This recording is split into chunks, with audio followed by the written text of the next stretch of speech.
Bienvenue sur notre chaîne dédiée aux inventions révolutionnaires et aux génies méconnus.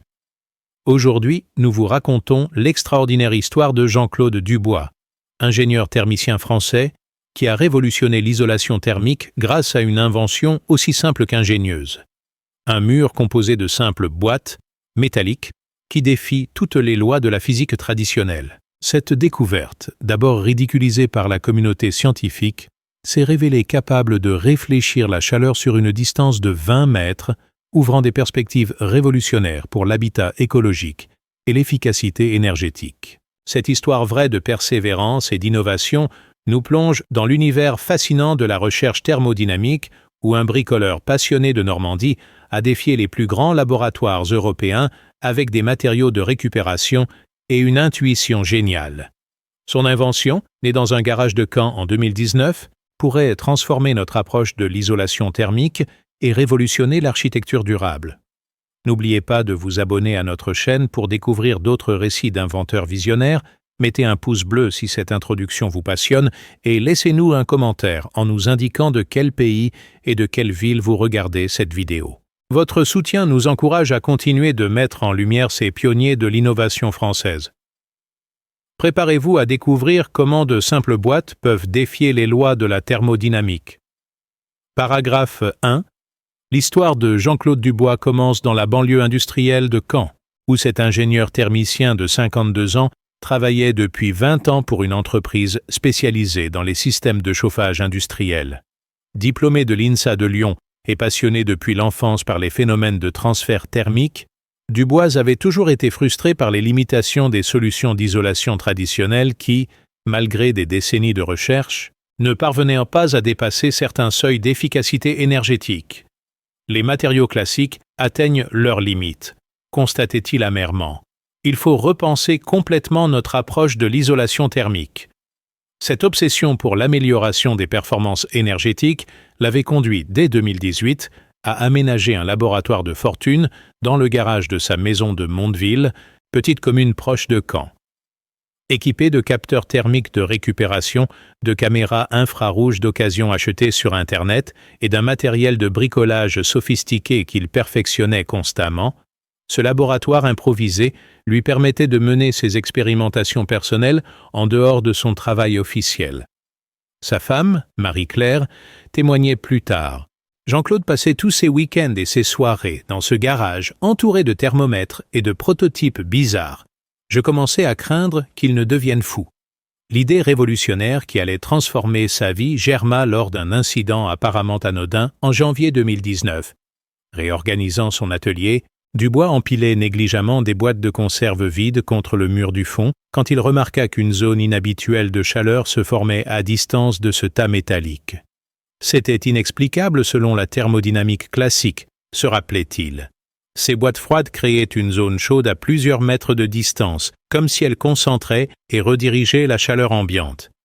Cette observation déclencha chez lui une curiosité scientifique intense qui allait dominer les 3 années suivantes de sa vie. Intrigué par ce phénomène qui semblait défier les lois physiques qu'il connaissait, Dubois entreprit une série d'expérimentations méthodiques pour comprendre ce mécanisme mystérieux. Il commença par disposer systématiquement des boîtes métalliques selon différentes configurations géométriques, mesurant scrupuleusement les variations thermiques à diverses distances. Ces premières mesures révélèrent un phénomène d'une complexité extraordinaire. Selon leur disposition, leur espacement et leur orientation, ces simples contenants pouvaient créer des zones de concentration thermique à des distances qui variaient de 50 cm à plus de 15 mètres. Les premiers résultats étaient si surprenants que Dubois crut d'abord à une erreur de ses instruments de mesure. Il fit vérifier et recalibrer tous ses capteurs, répéta ses expériences dans différentes conditions météorologiques, modifia les paramètres de ses protocoles de mesure, mais les résultats restaient cohérents et reproductibles. J'obtenais systématiquement des gains thermiques de 8 à 12 degrés Celsius dans des zones situées entre 5 et 20 mètres de mes arrangements de boîtes, notait-il méticuleusement dans ses cahiers de laboratoire. C'était impossible selon tout ce que je savais de la thermodynamique. Cette découverte fortuite l'amena à étudier plus attentivement la littérature scientifique concernant les phénomènes de résonance thermique, de concentration énergétique et d'effet de cavité. Il découvrit que certains chercheurs avaient théorisé des phénomènes similaires dans des contextes très spécifiques, mais que personne n'avait jamais réussi à les reproduire à l'échelle macroscopique avec des matériaux ordinaires. Cette lacune scientifique l'encouragea à persévérer dans ses recherches, malgré l'incrédulité de son entourage professionnel. La configuration la plus efficace qu'il développa consistait en un assemblage hexagonal de boîtes métalliques de différentes tailles, orientées selon des angles précis et séparées par des distances calculées au millimètre près. Cette structure, qu'il baptisa réflecteur thermique composite, RTC, ressemblait à première vue à un simple mur de boîtes de conserve empilées de manière chaotique, ce qui expliquait les moqueries qu'elle suscitait chez les visiteurs non avertis. Même ma femme trouvait que j'avais construit une sculpture de déchets métalliques, souriait-il rétrospectivement. Cependant, derrière cette apparente simplicité se cachait une sophistication mathématique considérable. Dubois avait calculé que la disposition spécifique des boîtes créait un système de résonance thermique multiple qui amplifiait et dirigeait les rayonnements infrarouges ambiants selon un phénomène qu'il appelait focalisation thermique distributive. Cette théorie, qu'il développa progressivement, suggérait que les cavités métalliques agissaient comme autant de lentilles thermiques qui concentraient l'énergie calorifique ambiante vers un point focal déterminé. Au printemps 2019, ces prototypes atteignaient des performances qui défaisaient l'entendement.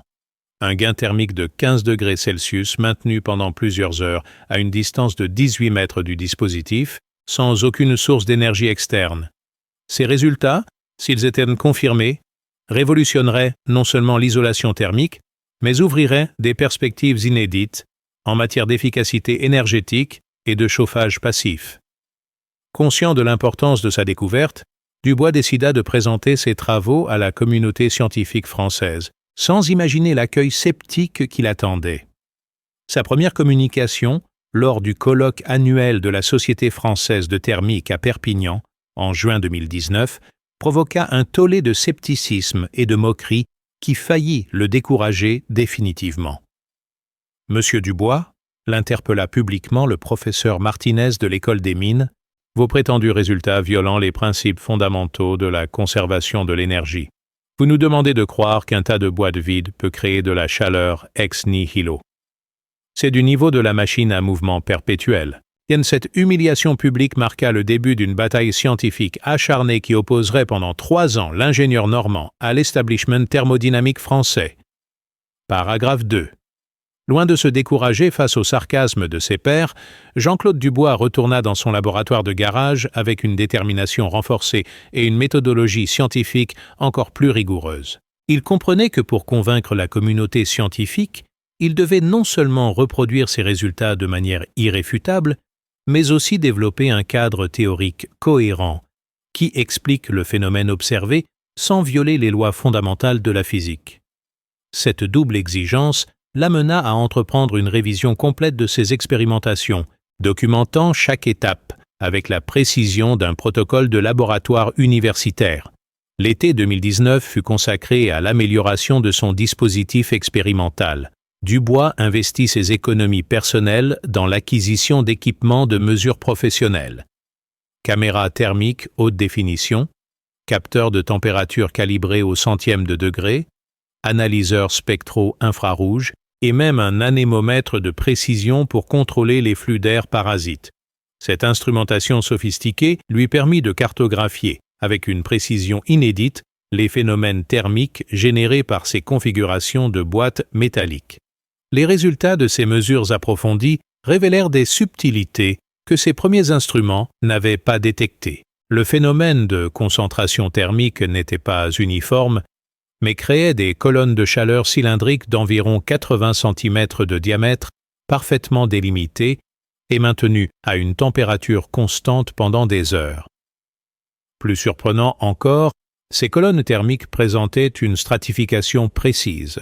Température maximale au centre, décroissance graduelle vers la périphérie et stabilité remarquable dans le temps même en présence de perturbations extérieures. Ce qui me fascinait le plus, expliquait Dubois dans ses notes, c'était la précision mathématique de ce phénomène. Les zones chaudes se formaient exactement aux endroits prédits par mes calculs théoriques, avec des températures qui correspondaient aux valeurs calculées à 0, 3 degrés près. Cette reproductibilité excluait totalement l'hypothèse d'un phénomène aléatoire ou d'erreur de mesure. Cette constance dans les résultats renforçait sa conviction qu'il avait découvert un phénomène physique réel et exploitable.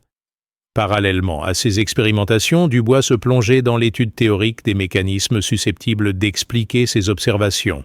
Il découvrit dans la littérature scientifique internationale des travaux marginaux sur les métamatériaux thermiques, des recherches sur les cristaux phononiques et surtout des articles récents sur les cloques thermiques, dispositifs capables de manipuler les flux thermiques de manière contre-intuitive. Ces découvertes théoriques lui fournirent un cadre conceptuel pour comprendre que ces boîtes métalliques agissaient peut-être comme un métamatériau capable de plier les flux thermiques. Sa théorie personnelle, qu'il développa progressivement, reposait sur le concept de résonance thermique multicavité. Selon cette hypothèse, chaque boîte métallique agissait comme une cavité résonante pour les rayonnements infrarouges, et l'assemblage de multiples cavités créait des interférences constructives qui amplifiaient et focalisaient ces rayonnements vers des points précis. « Imaginez un laser », expliquait-il à sa femme. « Mais au lieu d'amplifier la lumière visible, mon système amplifie la chaleur infrarouge ambiante et la concentre à distance. » Cette théorie, bien qu'élégante, nécessitait une validation mathématique rigoureuse. Dubois passa l'automne 2019 à développer un modèle informatique complexe qui simulait les interactions thermiques dans son système multicavité. Utilisant des logiciels de calcul numérique professionnels et s'appuyant sur ses connaissances en mathématiques appliquées, il créa un modèle prédictif capable de calculer la position et l'intensité des zones de concentration thermique en fonction de la géométrie de l'assemblage de boîtes. Les premiers tests de validation de ce modèle furent spectaculaires. En concevant de nouvelles configurations selon les prédictions de son programme informatique, Dubois obtenait des résultats expérimentaux qui correspondaient aux calculs théoriques avec une précision remarquable. Mon modèle prédisait une zone chaude à 12, 7 mètres du dispositif avec un gain de 9, 2 degrés, notait-il dans son cahier de laboratoire en décembre 2019. Les mesures réelles donnaient exactement 12, 65 mètres et 9, 4 degrés. Cette concordance ne pouvait pas être fortuite. Fort de ces validations théoriques et expérimentales, Dubois décida de construire un prototype à l'échelle réelle pour tester l'applicabilité pratique de sa découverte. Il conçut un mur thermique de 4 mètres de large et de 5 mètres de haut, composé de 847 boîtes métalliques de différentes tailles, disposées selon la configuration optimale calculée par son modèle.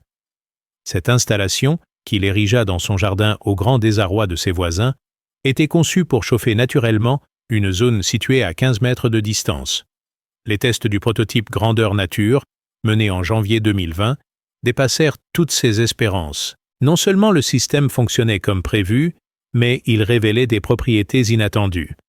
Autorégulation thermique, adaptation aux variations météorologiques et même une forme d'apprentissage qui optimisait automatiquement ses performances au fil du temps. C'était comme si mon mur de boîte développait une intelligence thermique propre. S'émerveillait Dubois.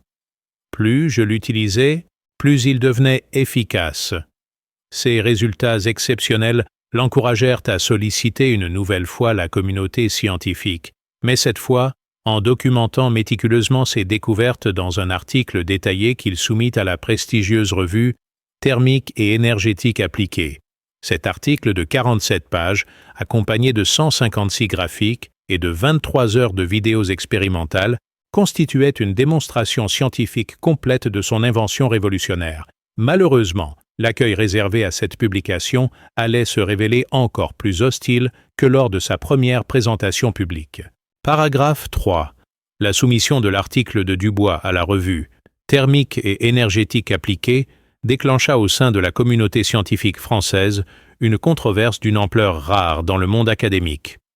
Le comité de lecture, présidé par le professeur Antoine Mercier de l'École polytechnique, rejeta l'article après seulement 3 semaines d'examen, accompagnant ce rejet d'un rapport de 4 pages qui qualifiait les travaux de Dubois de pseudosciences dangereuses et de illusions expérimentales résultant d'erreurs méthodologiques grossières. L'auteur prétend avoir découvert un phénomène de concentration thermique qui viole ostensiblement le second principe de la thermodynamique, écrivait le professeur Mercier dans son rapport d'évaluation. Ces prétendues mesures suggèrent une création spontanée d'énergie thermique, ce qui équivaut à revendiquer l'invention du mouvement perpétuel. De telles affirmations, dépourvues de tout fondement scientifique sérieux, ne peuvent que nuire à la crédibilité de notre discipline. Cette condamnation sans appel marquait l'ostracisation officielle de Dubois par l'establishment scientifique français. Le rejet de son article provoqua chez Dubois une période de doute profond qui faillit l'amener à abandonner ses recherches. Peut-être qu'ils ont raison, confiait-il à sa femme lors de longues soirées mélancoliques. Peut-être que je me fais des illusions, que mes instruments mentent, que je viole effectivement les lois de la physique. Cette crise de confiance l'éloigna temporairement de son laboratoire de garage, interrompant pour la première fois depuis 2 ans ses expérimentations quotidiennes. Cependant, la curiosité scientifique finit par l'emporter sur le découragement. Au lieu d'abandonner, Dubois décida de soumettre ses travaux à un contrôle externe indépendant qui confirmerait ou infirmerait définitivement ses découvertes.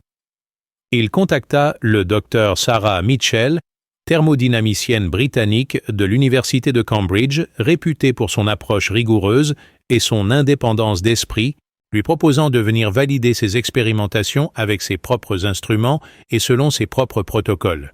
La docteure Mitchell, initialement sceptique mais intriguée par l'originalité de l'approche de Dubois, accepta de se déplacer à Caen en mars 2020 pour procéder à cette validation indépendante. Elle arriva avec une équipe de 3 doctorants et un équipement de mesure sophistiqué, comprenant des capteurs étalonnés par le National Physical Laboratory britannique.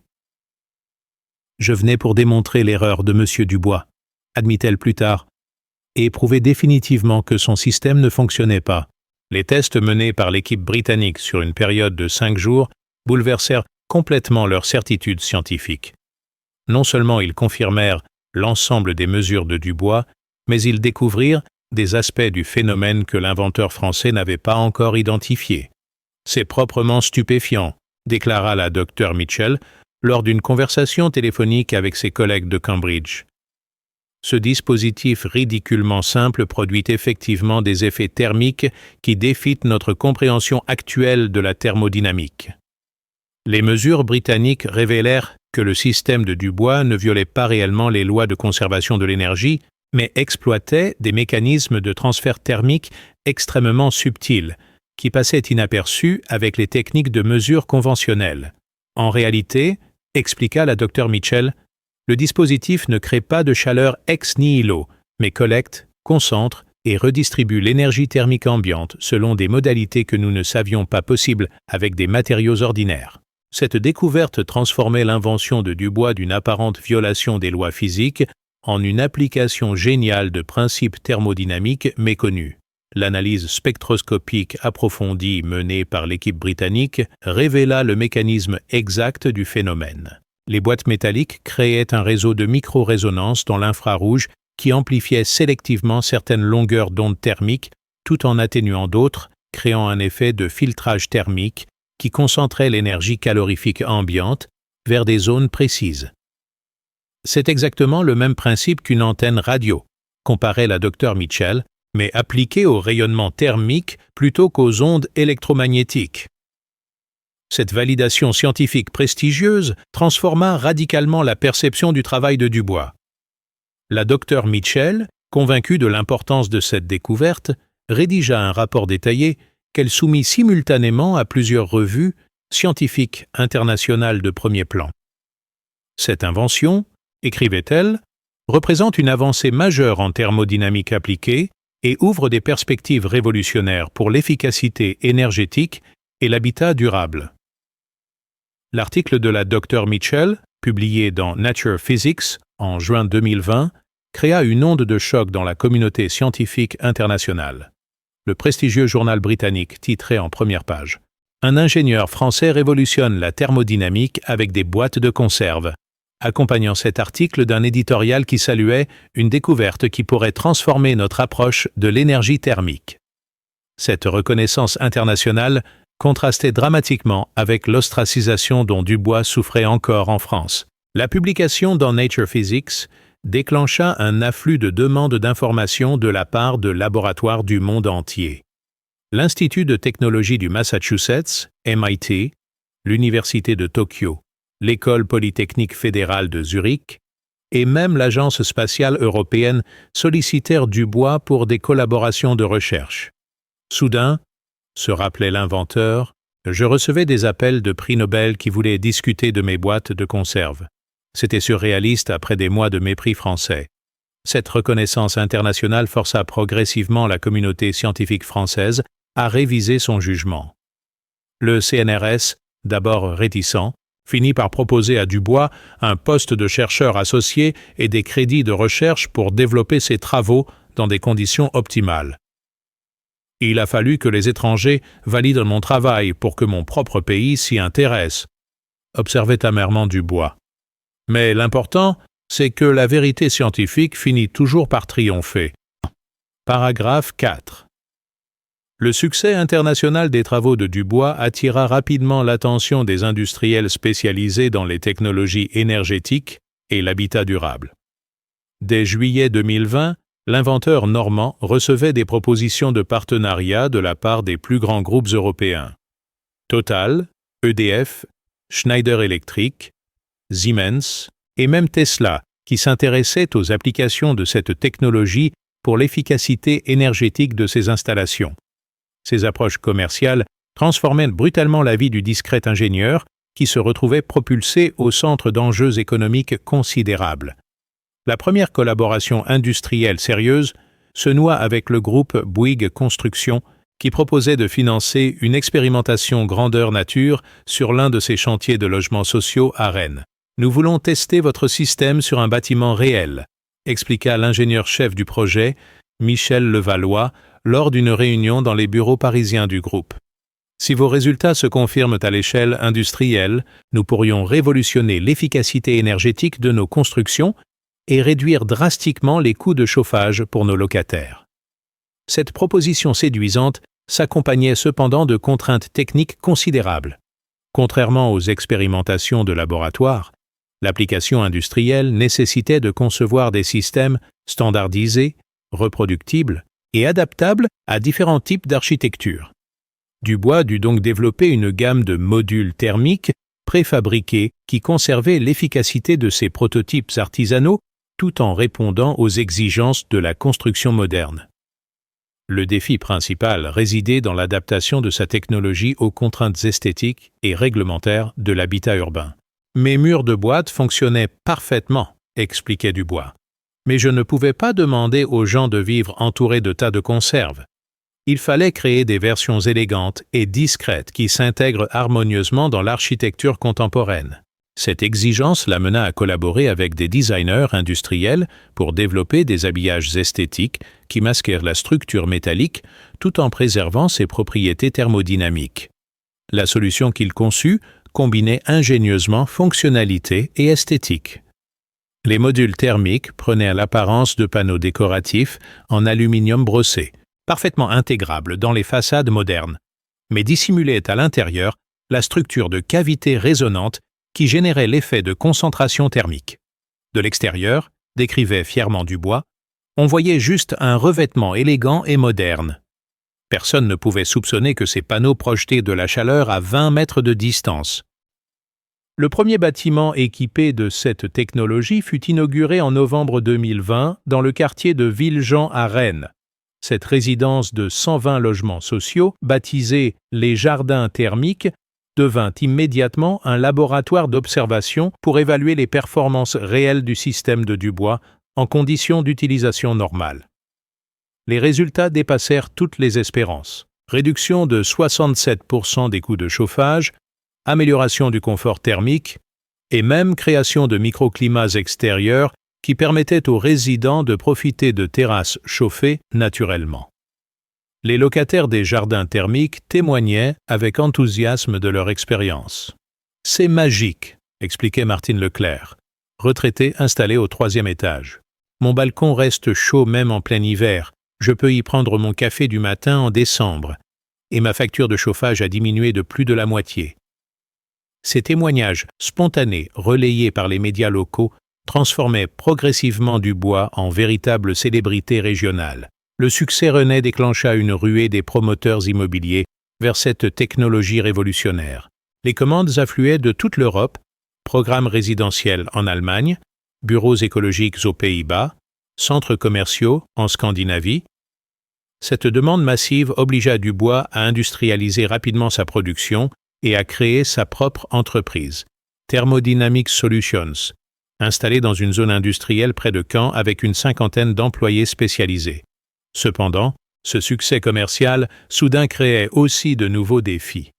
Des concurrents tentaient de copier sa technologie, des brevets étrangers contestaient ses innovations, et surtout, la demande dépassait largement ses capacités de production.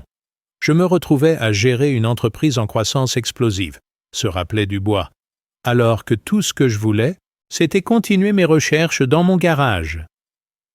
Cette transition difficile de l'inventeur solitaire au chef d'entreprise nécessita l'embauche de managers expérimentés et de conseillers juridiques spécialisés. La technologie de Dubois évoluait également vers des applications inattendues. NASA et l'Agence spatiale européenne s'intéressaient à ses propriétés pour le chauffage des stations spatiales. L'industrie automobile étudiait son intégration dans les véhicules électriques pour économiser l'énergie de chauffage. Et même, l'agriculture commençait à expérimenter des serres équipées de ces systèmes thermiques passifs. Plus surprenant encore, des applications médicales commençaient à émerger. Plusieurs hôpitaux testaient l'utilisation de mini-modules thermiques pour la rééducation et la thermothérapie, exploitant la capacité du système à créer des zones de chaleur précisément localisées et contrôlées. Je n'avais jamais imaginé que mes boîtes de conserve pourraient un jour soigner des patients, souriait Dubois en visitant un service de kinésithérapie équipé de sa technologie. Cette diversification des applications confirmait la portée révolutionnaire de sa découverte, qui dépassait largement le simple domaine de l'habitat pour toucher tous les secteurs nécessitant une gestion fine de l'énergie thermique. L'inventeur normand réalisait progressivement qu'il avait ouvert une voie technologique entièrement nouvelle, dont les implications ne faisaient que commencer à se révéler. Paragraphe 5. L'année 2021 marqua un tournant décisif dans la reconnaissance scientifique des travaux de Dubois avec l'organisation du premier symposium international sur les métamatériaux thermiques à l'École polytechnique de Paris. Cet événement prestigieux, qui rassemblait les plus grands spécialistes mondiaux de la thermodynamique, était explicitement consacré à l'étude et au développement des découvertes de l'ingénieur normand.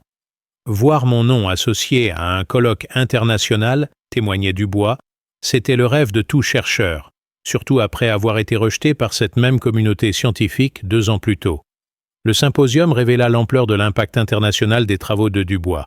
Des équipes de recherche de 23 pays présentaient leur propre développement basé sur ces principes.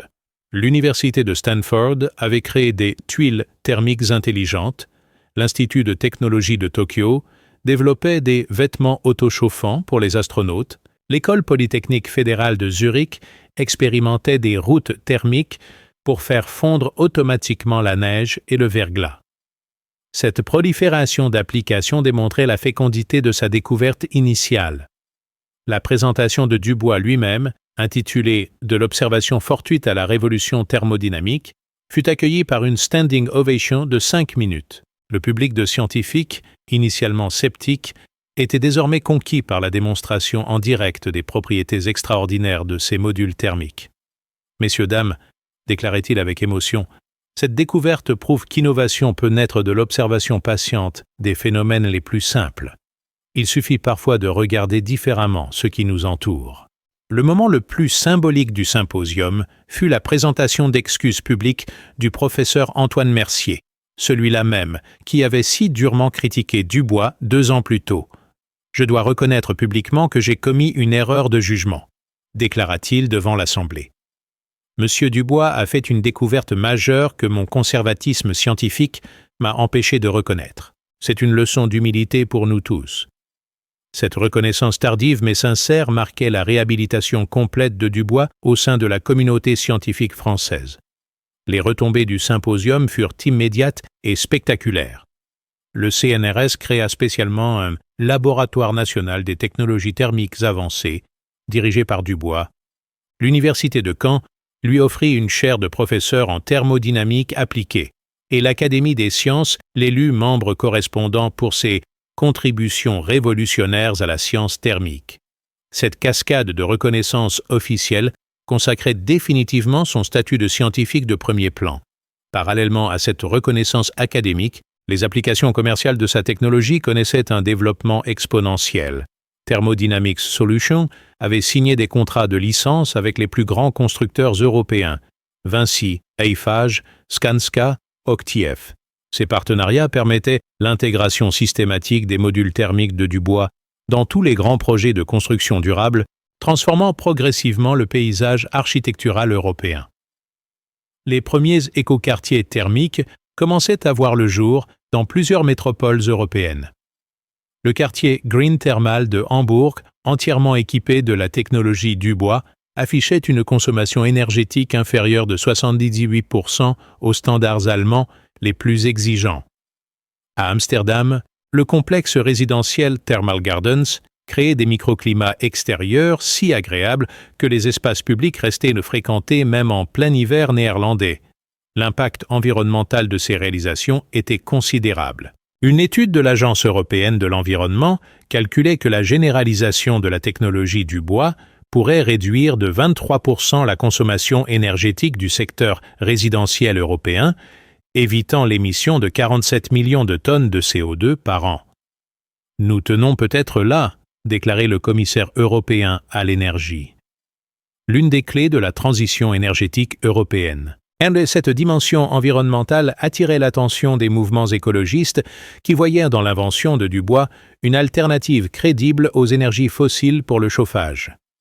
Greenpeace et le WWF inclurent explicitement sa technologie dans leurs recommandations pour la COP26, saluant une innovation enfin à la hauteur de l'urgence climatique. Cette reconnaissance par les ONG environnementales ajoutait une dimension politique à son invention scientifique. Cependant, ce succès grandissant s'accompagnait aussi de nouveaux défis. La demande mondiale dépassait largement les capacités de production, créant des tensions sur les approvisionnements et des tentatives de contrefaçon. Des entreprises chinoises proposaient des copies approximatives de ces modules, des startups américaines développaient des versions améliorées de sa technologie et même des États tentaient de déposer leurs propres brevets sur des variantes de ces découvertes. Pour protéger son invention, Dubois dut constituer une équipe juridique internationale spécialisée dans la propriété intellectuelle. « Je passais plus de temps avec des avocats qu'avec des ingénieurs », déplorait-il. « Mon rêve de recherche pure se transformait en bataille commerciale et juridique permanente. » Cette dimension business de l'innovation, inévitable mais frustrante, l'éloignait progressivement de sa passion première pour la recherche fondamentale. Malgré ces contraintes, Dubois continuait à perfectionner sa technologie dans un nouveau laboratoire ultramoderne financé par ses royalties. Ces dernières recherches exploraient des applications révolutionnaires, modules thermiques quantiques, systèmes de chauffage interplanétaire pour les futures colonies martiennes, et même des prototypes de vêtements thermiques adaptatifs qui s'ajustaient automatiquement à la température corporelle. L'inventeur de génie restait fidèle à sa curiosité scientifique originelle, même au sommet de sa gloire commerciale. Paragraphe 6. L'été 2021 apporta à Dubois une reconnaissance qui dépassait ses rêves les plus ambitieux. L'attribution du prix Nobel de physique pour ses découvertes révolutionnaires en thermodynamique appliquée et leurs applications à l'efficacité énergétique. Cette distinction suprême, qui récompensait officiellement l'inventeur des boîtes de conserve moqué 3 ans plus tôt, marquait l'apothéose d'un parcours scientifique aussi improbable qu'exceptionnel. Quand j'ai reçu l'appel de Stockholm, se rappelait Dubois, j'ai d'abord cru à une plaisanterie de mes étudiants. Un bricoleur de garage prix Nobel, c'était tellement incroyable. La cérémonie de remise du prix, organisée en décembre 2021 à Stockholm, fut l'occasion pour Dubois de présenter devant l'élite scientifique mondiale sa vision de l'innovation technologique. « Mesdames et messieurs », déclara-t-il dans son discours de réception, « cette récompense ne m'appartient pas seulement. Elle appartient à tous les chercheurs amateurs, à tous les inventeurs de garage, à tous ceux qui osent regarder le monde différemment. L'innovation ne naît pas toujours dans les laboratoires les plus sophistiqués, elle peut surgir partout où la curiosité rencontre l'obstination. » Ce discours, retransmis dans le monde entier, fit de Dubois le porte-parole involontaire d'une nouvelle approche de la recherche scientifique qui privilégiait l'observation empirique et l'expérimentation pratique sur les théories académiques établies. Des centaines d'inventeurs amateurs lui écrivaient quotidiennement pour partager leurs propres découvertes, créant une communauté internationale de chercheurs de garage qui révolutionnait progressivement l'écosystème de l'innovation. L'impact de ce prix Nobel sur le développement commercial de sa technologie fut immédiat et spectaculaire. Les commandes mondiales explosèrent, obligeant Thermodynamic Solutions à ouvrir des filiales sur tous les continents. L'usine principale de Caen employait désormais 2400 personnes et fonctionnait 24 heures sur 24 pour satisfaire une demande qui croissait de 40% par mois. Nous étions passés d'une start-up familiale à un groupe industriel international en moins de 2 ans, témoignait Marie-Claire, devenue directrice administrative de l'entreprise. Les applications de la technologie Dubois se diversifiaient dans des directions inattendues. L'industrie spatiale l'adoptait massivement pour équiper les futures stations orbitales et les vaisseaux interplanétaires, exploitant sa capacité à chauffer efficacement de grands volumes sans consommation énergétique. La NASA annonçait que tous ces projets martiens intégreraient désormais des modules thermiques Dubois, surnommés Mars Heaters par les ingénieurs américains. Plus surprenant encore, l'industrie agroalimentaire découvrait des applications révolutionnaires de cette technologie. Des serres équipées de modules thermiques produisaient des légumes tropicaux en Scandinavie avec une consommation énergétique minimale. Des fromageries utilisaient des caves thermiques pour affiner leurs produits dans des conditions optimales, et même l'aquaculture expérimentait des bassins chauffés passivement pour l'élevage de poissons exotiques. Le secteur médical développait également des applications sophistiquées.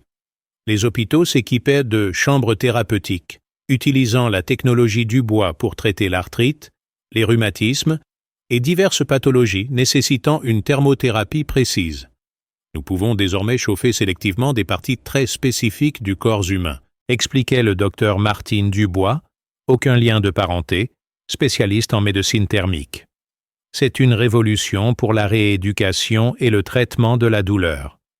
L'industrie automobile, initialement sceptique, commençait à intégrer massivement cette technologie dans les véhicules électriques. Tesla, Volkswagen et Renault proposèrent désormais des voitures équipées de chauffage thermique passif qui maintenaient une température agréable sans ponctionner la batterie. Cette innovation prolongeait significativement l'autonomie des véhicules électriques en hiver, levant l'un des derniers obstacles à leur adoption massive. Cependant, ce succès planétaire créait aussi des défis géopolitiques inattendus. Certains pays tentaient d'interdire l'importation de la technologie Dubois pour protéger leurs industries énergétiques traditionnelles.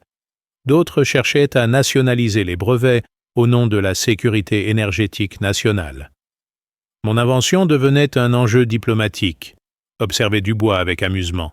Des ambassadeurs négociaient des accords commerciaux autour de mes boîtes de conserve. L'Union européenne classifia la technologie Dubois comme technologie stratégique européenne et créa un programme spécial de 15 milliards d'euros pour accélérer sa diffusion sur le territoire européen.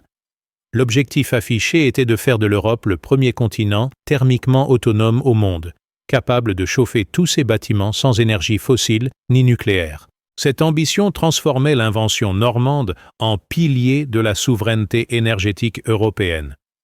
Les implications environnementales de cette révolution thermique dépassaient toutes les projections initiales.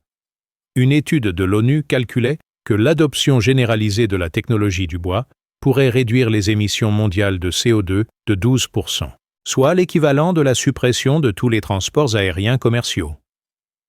Cette perspective plaçait l'invention française au cœur des stratégies mondiales de lutte contre le changement climatique. Quand j'empilais ces premières boîtes dans mon garage en 2019, réfléchissait Dubois lors d'une interview télévisée, jamais je n'aurais imaginé que cela pourrait contribuer à sauver la planète. C'est la preuve que les plus grandes révolutions naissent souvent des observations les plus simples. Cette humilité face au succès, caractéristique de l'inventeur normand, en faisait un héros populaire autant qu'un génie scientifique. Paragraphe 7. L'année 2022 marqua une nouvelle étape dans l'évolution de la technologie du bois, avec l'émergence d'applications encore plus révolutionnaires qui transformaient sa découverte initiale en véritable plateforme technologique universelle. Les recherches menées dans son nouveau laboratoire de 15 000 m², le Dubois Institute for Advanced Thermal Sciences, révélaient des propriétés inattendues de ces modules thermiques qui ouvraient des perspectives scientifiques fascinantes dans des domaines aussi variés que l'informatique quantique, la médecine régénérative et même l'exploration spatiale. La découverte la plus stupéfiante fut réalisée par l'équipe du Dr Chen Liu, physicien quantique recruté par Dubois après son prix Nobel. En refroidissant des modules thermiques miniaturisés à des températures proches du zéro absolu, Liu observa que les cavités métalliques créaient des états quantiques cohérents qui maintenaient leur stabilité sur des distances macroscopiques. « C'est révolutionnaire pour l'informatique quantique », expliquait-il avec enthousiasme. « Nous pouvons créer des qubits stables à température ambiante, ce qui résoudrait l'un des défis majeurs de cette technologie. » Cette application quantique attira immédiatement l'attention des géants technologiques mondiaux. IBM, Google, Microsoft et Amazon proposaient des partenariats de recherche exclusifs pour développer des ordinateurs quantiques thermiques basés sur la technologie du bois. Nous assistons peut-être, déclarait le directeur de recherche d'IBM, à la naissance d'une nouvelle génération d'ordinateurs quantiques qui fonctionneront dans nos bureaux plutôt que dans des laboratoires cryogéniques ultra spécialisés. Parallèlement, l'équipe de recherche médicale dirigée par la Dr Elena Vasquez explorait les applications thérapeutiques de précision des modules thermiques. Ces travaux révélaient que des micromodules pouvaient cibler spécifiquement des cellules cancéreuses en exploitant leurs différences thermiques avec les tissus sains. Nous développons une forme de thermothérapie sélective, expliquait-elle, qui détruit les tumeurs sans affecter les cellules environnantes. C'est une approche révolutionnaire du traitement du cancer. Ces recherches médicales attirèrent l'attention de l'Institut national du cancer qui finança un programme de recherche de 50 millions d'euros pour développer cette thermothérapie du bois. Les premiers essais cliniques menés à l'Institut Gustave Roussy montraient des résultats encourageants sur des patients atteints de cancer inopérable. Nous observons des rémissions complètes, témoignait le professeur Martin Lefebvre, oncologue principal. Cette technologie pourrait révolutionner notre approche du traitement du cancer. L'industrie spatiale, déjà séduite par les applications de chauffage, découvrait des potentialités encore plus ambitieuses. L'Agence spatiale européenne expérimentait des voiles thermiques basées sur la technologie du bois pour propulser des sondes interstellaires en exploitant les gradients thermiques de l'espace. Nous pourrions atteindre Proxima Centauri en moins de 100 ans, calculait l'ingénieur-chef du projet, en utilisant uniquement l'énergie thermique des étoiles captée et concentrée par nos voiles. L'agriculture de précision bénéficiait également d'innovations remarquables. Des microclimats thermiques contrôlés permettaient de cultiver simultanément des espèces tropicales et tempérées dans la même serre en créant des zones thermiques distinctes. Cette technologie révolutionnait l'agriculture urbaine en permettant la production locale d'aliments exotiques sans consommation énergétique supplémentaire. Plus spectaculaire encore, l'industrie du divertissement s'emparait de cette technologie pour créer des expériences immersives inédites. Les parcs d'attractions équipaient leurs attractions de zones thermiques narratives qui faisaient ressentir physiquement les ambiances. Fraîcheur polaire pour les décors arctiques, chaleur tropicale pour les aventures exotiques, variation thermique pour simuler les saisons ou les moments de la journée. L'impact urbanistique de ces développements transformait l'architecture contemporaine. Les architectes intégraient systématiquement la dimension thermique dans leurs projets, créant des bâtiments qui généraient leur propre microclimat. La Thermal Tower de Dubaï, premier gratte-ciel entièrement autochtone thermiquement, maintenait 23 degrés C dans tous ses espaces, sans aucun système de climatisation traditionnel, révolutionnant l'architecture en climat désertique. Ces applications multiples créaient aussi de nouveaux défis de formation et d'emploi. L'Université de Caen créa la première école mondiale d'ingénierie thermique avancée, qui attirait des étudiants du monde entier. Les métiers de thermicien-designer, architecte thermique, médecin thermothérapeute émergeaient rapidement pour répondre à la demande croissante d'experts dans cette technologie révolutionnaire.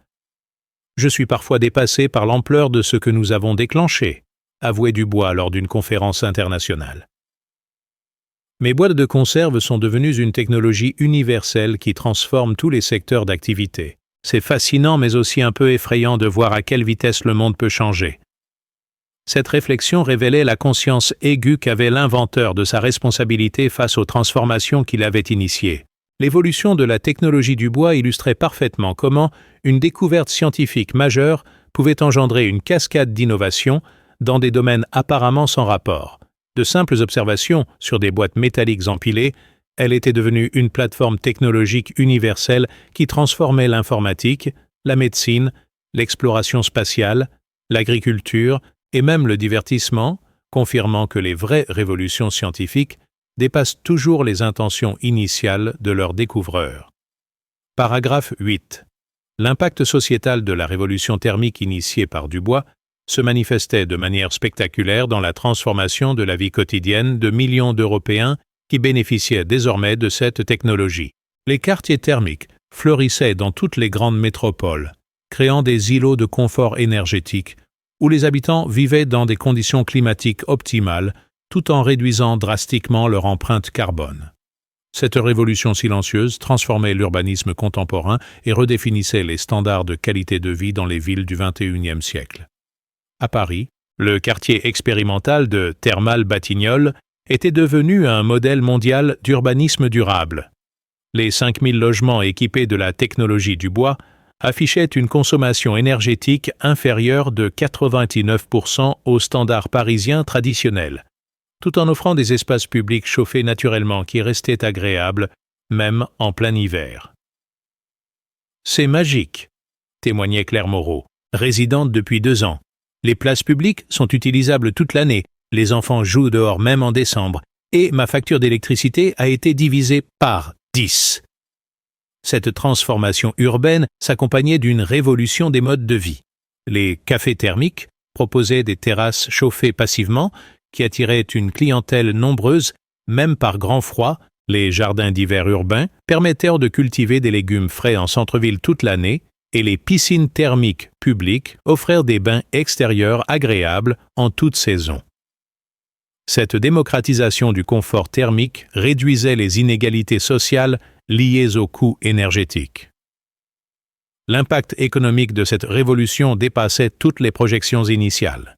L'industrie thermique française employait désormais 180 000 personnes directement et générait plus de 400 000 emplois indirects dans les secteurs connexes, construction, design, maintenance, formation. La France était devenue le leader mondial incontesté de cette technologie, exportant son savoir-faire vers tous les continents et générant des revenus annuels de 47 milliards d'euros. Cette position dominante attirait cependant les convoitises et les tentatives de concurrence déloyale. La Chine lançait un programme de thermocopie industrielle pour reproduire massivement la technologie française. Les États-Unis développaient des versions améliorées, prétendument supérieures aux originaux, et certains pays émergents proposaient des contrefaçons approximatives à bas prix. « Nous devons protéger notre avance technologique », alertait le ministre français de l'Innovation, car cette technologie représente un enjeu de souveraineté économique majeur. Pour maintenir son leadership, la France investissait massivement dans la recherche et développement de nouvelles générations de modules thermiques. Le plan gouvernemental France Thermique 2030 prévoyait 12 milliards d'euros d'investissement sur 8 ans pour développer des applications encore plus avancées. Modules thermiques quantiques, systèmes adaptatifs intelligents, intégration avec l'intelligence artificielle pour l'optimisation automatique des performances, L'éducation nationale intégrait désormais l'enseignement de la science thermique dans ses programmes, du collège aux écoles d'ingénieurs. Les lycées techniques proposaient des formations spécialisées en technologie du bois. Les universités créaient des masters dédiés, et même l'école normale supérieure ouvrait une filière thermodynamique avancée pour former les futurs chercheurs de cette discipline émergente. L'impact environnemental de cette révolution confirmait toutes les espérances écologiques. L'Europe avait réduit ses émissions de CO2 liées au chauffage de 34% en 3 ans, dépassant largement ses objectifs climatiques. Cette performance exceptionnelle positionnait le continent comme leader mondial de la transition énergétique et inspirait des politiques similaires sur tous les continents. Cependant, cette transformation rapide créait aussi des résistances et des inquiétudes. Les syndicats de l'énergie traditionnelle s'opposaient à une technologie qui réduisait drastiquement la consommation de gaz et d'électricité. Certains écologistes s'inquiétaient des effets à long terme sur les écosystèmes de ces modifications thermiques, et des sociologues étudiaient l'impact de ces bulles de confort sur les comportements sociaux et la résilience climatique des populations. Les premiers bilans sociologiques révélaient des transformations comportementales fascinantes. Les citadins passaient plus de temps à l'extérieur.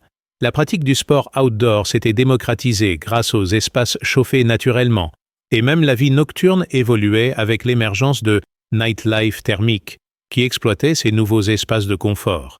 Nous assistons à une renaissance de la vie publique urbaine, observait la sociologue Dr Martine Lefebvre. Ces technologies redonnent aux citoyens l'envie d'investir l'espace public.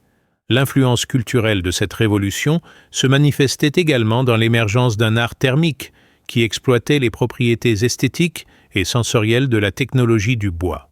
Des artistes créaient des installations qui jouaient sur les contrastes de température, des architectes concevaient des sculptures thermiques habitables, et même la mode s'inspirait de ces innovations avec des vêtements adaptatifs qui réagissaient aux variations thermiques environnementales.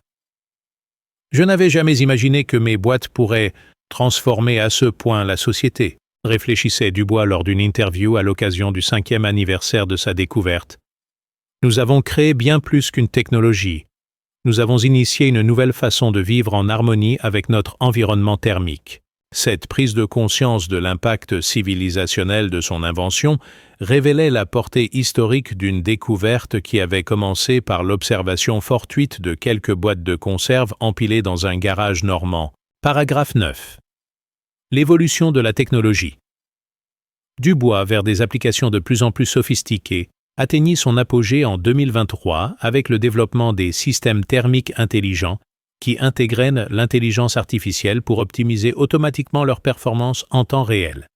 Ces modules de nouvelle génération, équipés de capteurs multiples et de processeurs embarqués, apprenaient continuellement des conditions environnementales et des besoins des utilisateurs pour ajuster automatiquement leur fonctionnement. Cette évolution transformait la technologie passive originelle en système adaptatif intelligent qui révolutionnait l'approche de la gestion énergétique. Le premier déploiement de ces systèmes intelligents eut lieu dans la Smart Thermal City de Montpellier, ville pilote entièrement équipée de modules adaptatifs connectés en réseau. Ces systèmes communiquaient entre eux pour créer une intelligence thermique collective qui optimisait la répartition de chaleur à l'échelle urbaine en fonction de la météo, de l'occupation des espaces et même des événements programmés. C'est comme si la ville avait développé un système nerveux thermique, expliquait le maire de Montpellier, qui ressent et s'adapte aux besoins de ses habitants en permanence. Les résultats de cette expérimentation urbaine dépassèrent toutes les attentes. La consommation énergétique de Montpellier diminua de 76% en 6 mois. Le confort thermique des habitants atteignit des niveaux inédits de satisfaction, 97% selon les sondages municipaux, et la ville devint même productrice nette d'énergie thermique qu'elle exportait vers les communes voisines. Cette performance exceptionnelle fit de Montpellier le modèle de référence mondiale pour l'urbanisme thermique intelligent. L'intelligence artificielle révélait des optimisations que même Dubois n'avait pas anticipées. Les systèmes apprenaient à prévoir les besoins thermiques en analysant les comportements des habitants, les prévisions météorologiques et même les événements sociaux programmés. L'IA préchauffe les zones qui vont être fréquentées, observait le directeur technique du projet. et économise l'énergie dans les espaces qui seront inoccupés. C'est une forme de préscience thermique. Cette évolution vers l'intelligence artificielle ouvrait également des perspectives fascinantes pour la personnalisation des environnements thermiques. Des applications mobiles permettaient aux utilisateurs de définir leur profil thermique personnel, que les systèmes intelligents apprenaient et reproduisaient automatiquement. Chaque personne a ses préférences de température, expliquait l'ingénieur-chef du projet. Nos systèmes créent des microclimats personnalisés qui suivent les individus dans leurs déplacements. WEC. L'évolution de la technologie du bois vers des applications de plus en plus sophistiquées atteignit son apogée en 2023 avec le développement des systèmes thermiques intelligents qui intégraient l'intelligence artificielle pour optimiser automatiquement leurs performances en temps réel. Ces modules de nouvelle génération équipés de capteurs multiples et de processeurs embarqués apprenaient continuellement des conditions environnementales et des besoins des utilisateurs pour ajuster automatiquement leur fonctionnement. Cette évolution transformait la technologie passive originelle en système adaptatif intelligent qui révolutionnait l'approche de la gestion énergétique. Le premier déploiement de ces systèmes intelligents eut lieu dans la Smart Thermal City de Montpellier, ville pilote entièrement équipée de modules adaptatifs connectés en réseau. Ces systèmes communiquaient entre eux pour créer une intelligence thermique collective qui optimisait la répartition de chaleur à l'échelle urbaine en fonction de la météo, de l'occupation des espaces et même des événements programmés. C'est comme si la ville avait développé un système nerveux thermique, expliquait le maire de Montpellier, qui ressent et s'adapte aux besoins de ses habitants en permanence. Les résultats de cette expérimentation urbaine dépassèrent toutes les attentes. La consommation énergétique de Montpellier diminua de 76% en 6 mois. Le confort thermique des habitants atteignit des niveaux inédits de satisfaction, 97% selon les sondages municipaux, et la ville devint même productrice nette d'énergie thermique qu'elle exportait vers les communes voisines. Cette performance exceptionnelle fit de Montpellier le modèle de référence mondiale pour l'urbanisme thermique intelligent. L'intelligence artificielle révélait des optimisations que même Dubois n'avait pas anticipées. Les systèmes apprenaient à prévoir les besoins thermiques en analysant les comportements des habitants, les prévisions météorologiques et même les événements sociaux programmés. L'IA préchauffe les zones qui vont être fréquentées, observait le directeur technique du projet, et économise l'énergie dans les espaces qui seront inoccupés. C'est une forme de préscience thermique. Cette évolution vers l'intelligence artificielle ouvrait également des perspectives fascinantes pour la personnalisation des environnements thermiques. Des applications mobiles permettaient aux utilisateurs de définir leur profil thermique personnel que les systèmes intelligents apprenaient et reproduisaient automatiquement. Chaque personne a ses préférences de température, expliquait l'ingénieur-chef du projet. Nos systèmes créent des microclimats personnalisés qui suivent les individus dans leurs déplacements.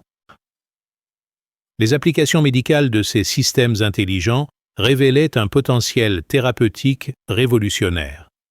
Les hôpitaux expérimentaient des chambres thérapeutiques adaptatives qui ajustaient automatiquement leur température selon les pathologies des patients et l'évolution de leur état de santé. Nous observons des guérisons plus rapides, témoignait le docteur Sophie Martin de l'hôpital de Montpellier. Le système crée l'environnement thermique optimal pour chaque patient, accélérant le processus de cicatrisation et réduisant les douleurs chroniques. L'industrie spatiale adoptait massivement ces systèmes intelligents pour équiper les futures missions martiennes. L'ESA développait des habitats martiens adaptatifs qui utiliseraient l'IA thermique pour maintenir des conditions de vie optimales malgré les variations extrêmes de température de la planète rouge. Sur Mars, expliquait l'ingénieur spatial Dr Pierre Rousseau, la survie dépendra de notre capacité à gérer intelligemment les ressources thermiques. La technologie du bois représente notre meilleure chance de colonisation réussie. L'agriculture de précision bénéficiait également de ces innovations avec des serres intelligentes qui créaient des microclimats optimaux pour chaque type de culture. Ces systèmes analysaient en temps réel les besoins spécifiques de chaque plante et ajustaient automatiquement les zones thermiques pour maximiser les rendements. Nous produisons maintenant des mangues en Normandie et des pommes de terre en Provence, se réjouissait l'agriculteur innovant Jean Durand. L'IA thermique révolutionne complètement notre approche de l'agriculture. Yofta. L'impact éducatif de ces développements transformait l'enseignement scientifique français. Les écoles s'équipèrent de laboratoires thermiques intelligents où les élèves apprenaient les sciences en manipulant directement ces technologies avancées. Les enfants comprennent intuitivement ces concepts. Observait l'enseignante Marie Leblanc. Ils grandissent avec une conscience thermique que nous n'avions pas à notre époque. Cette démocratisation de la technologie créait également une nouvelle génération d'inventeurs amateurs, des Fab Labs thermiques ouvrés partout en France, permettant aux passionnés d'expérimenter avec des modules du bois miniaturisés. Nous assistons à une explosion de créativité, constatait l'animateur du Fab Lab de Lyon. Chaque semaine, des inventeurs en herbe développent de nouvelles applications que même les ingénieurs professionnels n'avaient pas imaginées. L'influence culturelle de cette révolution thermique se manifestait dans l'émergence d'un art thermique interactif, où les œuvres réagissaient à la présence et aux émotions des spectateurs en créant des ambiances thermiques personnalisées. Le Centre Pompidou inaugurait sa première exposition Sensations thermiques qui attirait des visiteurs du monde entier venus découvrir cette nouvelle forme d'expression artistique. Mes boîtes de conserve sont devenues une technologie vivante, réfléchissait Dubois lors d'une conférence à la Sorbonne. Elles apprennent, s'adaptent, évoluent. C'est comme si elles avaient développé leur propre intelligence. Je ne suis plus seulement leur créateur, je suis devenu leur observateur émerveillé. Cette humilité face à l'évolution de sa propre invention révélait la grandeur d'un homme qui avait su accepter que son génie initial soit dépassé par l'intelligence collective qu'il avait contribué à créer. Paragraphe 10. 5 ans après la découverte fortuite qui avait révolutionné la thermodynamique mondiale, Jean-Claude Dubois contemplait depuis son nouveau laboratoire de recherche fondamentale l'extraordinaire chemin parcouru par sa technologie devenue omniprésente dans la société moderne. L'inventeur normand, désormais reconnu comme l'un des plus grands scientifiques du XXIe siècle, continuait paradoxalement à travailler dans la simplicité qui l'avait toujours caractérisé, explorant de nouveaux phénomènes physiques avec la même curiosité d'enfant qui l'avait mené à observer ses premières boîtes de conserve dans son garage de Mondeville. Sa dernière découverte, encore plus surprenante que la première, concernait les effets thermiques quantiques macroscopiques qu'il observait en combinant ces modules avec des matériaux supraconducteurs. « Je commence à comprendre », expliquait-il avec l'enthousiasme intact de ses débuts, que mes boîtes ne font qu'effleurer la surface d'un domaine physique entièrement nouveau. Nous entrons dans l'ère de la thermodynamique quantique appliquée. Cette perspective ouvrait des horizons scientifiques qui dépassaient de largement sa découverte initiale. L'impact global de la révolution thermique du bois se mesurait désormais en chiffres planétaires impressionnants. 847 millions de personnes bénéficiaient directement de sa technologie. Les émissions mondiales de CO2 avaient diminué de 18% grâce à l'adoption massive de ces systèmes et l'économie mondiale de l'énergie thermique représentait 340 milliards de dollars annuels. Ces chiffres, au-delà de leur dimension économique, témoignaient d'une transformation civilisationnelle majeure qui avait commencé par l'observation patiente d'un phénomène inexpliqué. L'héritage scientifique de Dubois se perpétuait à travers une nouvelle génération de chercheurs formés dans ses instituts et inspirés par sa méthode empirique. Plus de 1200 doctorants travaillant dans le monde sur des développements de sa technologie, explorant des applications dans des domaines aussi variés que la fusion nucléaire, l'exploration des océans profonds, la préservation du patrimoine historique et même la terraformation planétaire. Jean-Claude a créé une école de pensée scientifique, observait le professeur Chen Liu. Il a démontré que l'innovation révolutionnaire naît de l'observation humble des phénomènes simples. La philosophie scientifique de Dubois influençait profondément l'enseignement et la recherche contemporains. Les universités intégraient désormais des modules d'observation empirique dans leur cursus, encourageant les étudiants à développer leur intuition expérimentale avant d'aborder les théories complexes. Cette approche, bottom-up, révolutionnait la pédagogie scientifique et produisait une nouvelle génération de chercheurs plus créatifs et plus observateurs. L'impact social de sa découverte dépassait largement le domaine technique pour transformer les modes de vie et les aspirations collectives. La génération thermique, composée des enfants qui avaient grandi avec cette technologie, développait une conscience écologique intuitive et une approche harmonieuse de la relation entre l'homme et son environnement. Ces enfants pensent naturellement en termes d'équilibre énergétique, observait la sociologue Dr Claire Dubois. Ils incarnent une nouvelle forme de sagesse environnementale. Les perspectives d'avenir de la technologie du bois semblaient illimitées. Les projets en développement incluaient des villes thermiques autonomes, capables de créer leurs propres écosystèmes climatiques, des vaisseaux spatiaux thermiques pour l'exploration interstellaire et même des terraformeurs thermiques pour rendre habitables d'autres planètes. Ces projets ambitieux témoignaient de la fécondité continue d'une découverte qui ne cessait de révéler de nouvelles potentialités. L'influence géopolitique de cette révolution française repositionnait l'Hexagone comme puissance technologique majeure du XXIe siècle. Le soft power thermique français s'exerçait sur tous les continents, créant des partenariats technologiques qui renforçaient l'influence diplomatique nationale. La France est redevenue une nation qui fait rêver, observait l'ambassadeur français aux Nations Unies. Grâce à Dubois, nous exportons à nouveau de l'innovation et de l'espoir. Cependant, Dubois lui-même restait fidèle à ses origines modestes et à sa passion pour la recherche fondamentale. Malgré sa fortune considérable et sa célébrité mondiale, il continuait à passer ses soirées dans son laboratoire personnel, explorant de nouveaux phénomènes avec la même méticulosité qui l'avait mené à sa découverte historique. « L'argent et la gloire ne m'intéressent pas », confiait-il. « Ce qui me passionne, c'est la compréhension des mystères de la nature.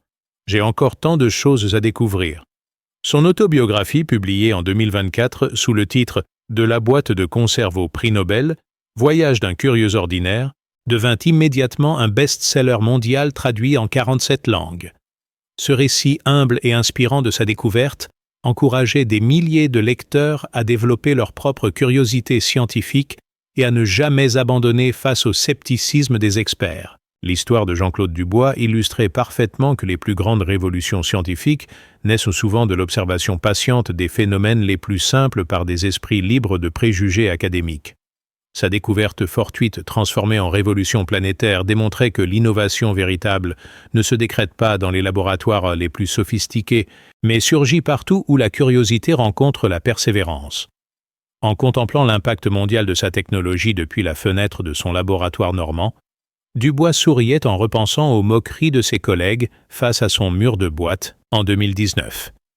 Cette invention ridiculisée était devenue l'une des technologies les plus importantes de l'histoire humaine, prouvant définitivement que le génie ne se reconnaît pas toujours du premier coup et que les véritables révolutionnaires sont souvent ceux qu'on prend d'abord pour des rêveurs ou des fous. L'extraordinaire parcours de cet ingénieur devenu, malgré lui, l'un des bienfaiteurs de l'humanité, continuait de s'écrire. Car à 57 ans, Jean-Claude Dubois gardait intact son émerveillement devant les mystères de la physique et sa conviction profonde que les plus belles découvertes restaient encore à faire par ceux qui savent regarder le monde avec des yeux neufs et un cœur d'enfant.